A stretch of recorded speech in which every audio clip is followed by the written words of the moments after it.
What's good with it, YouTube, man? It's your boy Rojo, and this is the Rojo Room. So what we got here are these little pucks.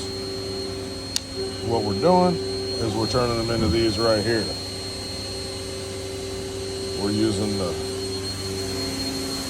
lathe. It's about a 3-minute operation. I think it's fairly accurate now. And all we do to make sure they're good,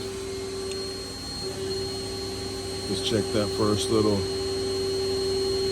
cut off, second little cut off. I guess it would really be the third, but you got like a 2,000ths tolerance level. But they come out like that, start like that, and that's what we're doing on a Thursday, man. Y'all have a good one, man.